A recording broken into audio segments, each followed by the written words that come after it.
Manipur Chess Association MCA gi meeting makhada Danabir Chess Academy na sinduna ngasidagi Uripok Basaspati Lekay da Leiba Heritage Convent School da anirak suba DCA Inter-School Chess Tournament na singani kun mga hawdokre numit humni chupna tha asui kuntra fauba chathagadaba Chess Tournament hawdokpagi thoramda Youth Affairs and Sports ki Director Dr. Mayangbam Betona athoy mitulen oiki JEO Zone 1 Imphal West Y Hemchandra Madi Department of Psychiatry RIMS ki Associate Professor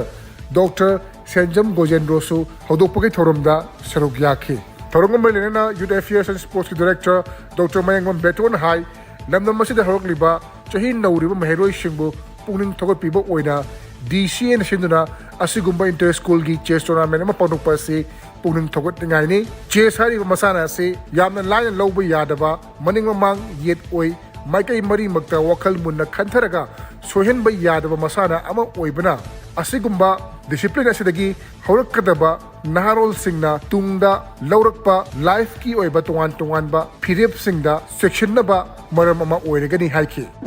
hadaba maning mama hanbang amgi kui keno ma ampiba umba keno ne da brain wa thola ga da ina officer ne nadagana ozawa ne nadagana manager ne any institution da thok tawu matam da planning tawu da manager skill da and then implementation tawu execution tawu matam yamna mateng oiba develop tawu matam da yamna helpful asi thagot bigoina di chess academy na si heritage convent school report Basaspati Lekay da Leiba si school ni bi da pathok se am noise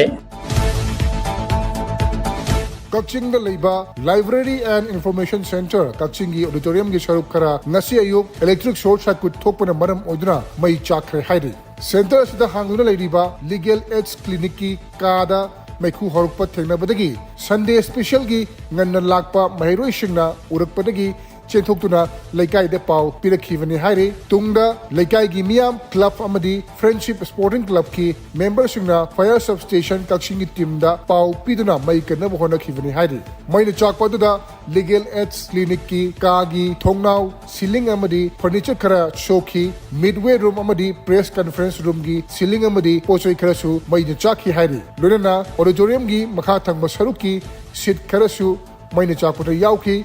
Fire Substation Kakshing team na kanna honaduna ayuk pung 3 makharom tarakpa doida mai chakpa du mapung fana kan mangam ki hari